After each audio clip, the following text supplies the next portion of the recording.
Welcome to the shop. So, I kind of screwed up on this video a little bit. I wasn't really talking or explaining at all what was happening on this. So this is installing a Forend tip onto my Remington 722 that a buddy gave me. We'll show you the whole stock over here.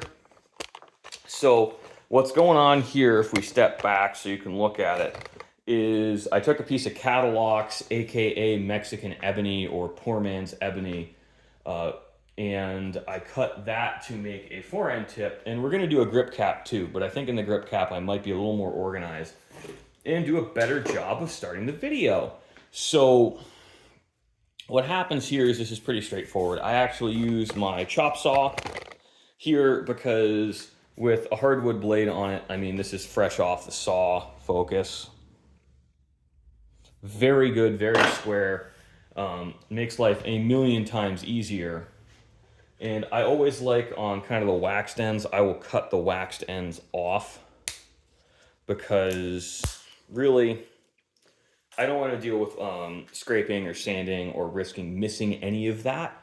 So it's easier to just cut a little wafer off the end before you cut it, because I've been known to put the wrong end on my Forend tip. It's not necessary to have both ends square and flush, but it makes life easier. And also down the road, if for whatever reason you're not sanding a ton on the end, it's nice that you don't have to worry about that wax contaminating your finishes. But for the stocks, when I actually cut the stock, I'll be holding it obviously 90 degrees to this, but I'm going to use a wood saw and just do it by hand. It's really actually tricky to hold onto these compound curved gun stocks in really anything but dedicated fixturing. And in all honesty, with the number of Forend tips I'm putting on gun stocks in situations like this, it's really much easier for me to just use a hand and dress it square with a file. So if you look at this, I really don't have as much taper on it. This is a pre-inlet blank I had purchased. Some of these won't have any taper at all on the forends, which is how I prefer them to come, but this is an eBay purchase. And if there's absolutely no taper at all on the forends, it's trivial to put them in on my chop saw, clamp them in place and cut them and get that perfect cut first try. Now, the place I see most people go wrong is actually in drilling for their dowel. So I run a wooden dowel. I think they're birch. Frankly, I don't know if they're strictly necessary with today's epoxies, but it certainly makes me feel better. I do use epoxy and not wood glue because I intend to go hunting in the wet with this gun. While I think wood glue, once you finish over it, will actually be plenty durable, the epoxy makes me feel better at night. And because it matches the color of our tip, there's no spacer effect. Now, if I were doing maple spacers, for example, I would use wood glue if I was doing a maple spacer between this Forend tip and the rest of the rifle. But the trick here is this is a tool I made. It's got a 5/16 hole and a 1/4 inch hole. This is for using a 5/16 punch on and setting up to center for sling swivel studs, and this is for really anything square I need using a 1/4 inch transfer punch. Hindsight being what it is, I should have done both 5/16, but I didn't think about that when I was making this, and I added the 1/4 inch one when I could not find my 5/16 reamer. So I'm also certainly not motivated enough to bore through bore on this to 5/16 or dealing with drilling up a size and reaming it. It's a pain in the butt. Just go to the size you want to have. It's slightly inconvenient, but I'm rarely using both at the same time. And also you can use a 1/4 inch drill bit as a transfer punch in wood. It's not ideal, but it can be done. So really this is just, we've got to wait for the epoxy to cure while we're getting going on this. Really not going to be that big a deal, all things considered. I don't think it'll take that long. It should be ready tomorrow morning. I'll try to do update videos on this. I'll probably upload them once a week or every other week. I don't want to bore people to death with it.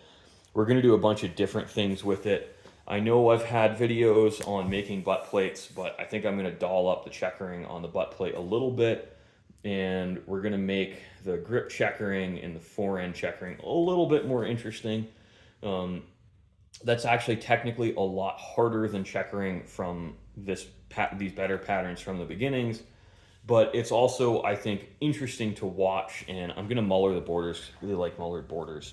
The checkering job on this isn't that great to begin with, but it's obviously not bad enough that I want to redo it from scratch. I certainly think it's not the best example of my work, but it's an example of my work that was done quickly into a budget. I mean, if I was going to do a plain and simple borderless checkering pattern for a customer like this, I'd probably charge them $325. I mean, something pretty nominal. I can blow through them quite quickly. I mean, if we're going to start throwing a border on there, it'll be more money, but don't quote me on any of this because really prices are so variable. When I get a gun in, I also kind of assume I'm going to have to take it out of the stock. There's a lot of other stuff. I'm not the shop where people just give me a stock to checker. And frankly, I prefer it that way because I've gotten a lot of, ever since you worked on my gun, this unrelated issue has cropped up. And those are really irritating. In our next video, I'm going to show you how we cut. Ooh, that got epoxy all over this trigger guard. Trigger guard spacer, I should say. But we're going to show you how I will rough this down quickly because I'm actually going to use a bandsaw to take off the bulk of my waste. Wherever possible, sawing is preferred, even if a hand saw. It really is just so much faster, guys, than a rasp. And it's a million times easier. And we're going to rasp down to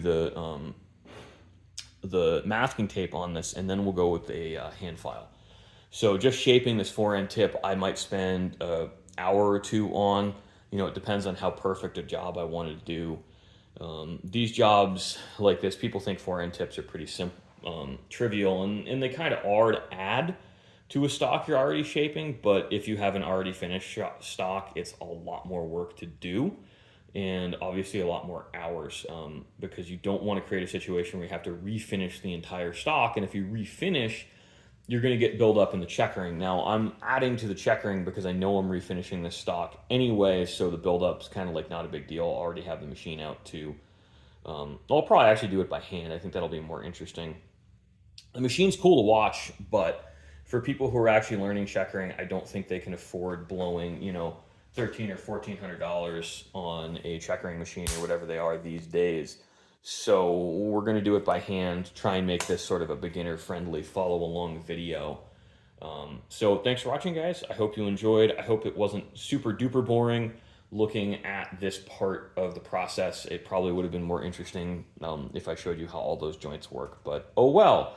So I will see you in part 2 that may or may not be labeled part 2 at some point in the near future.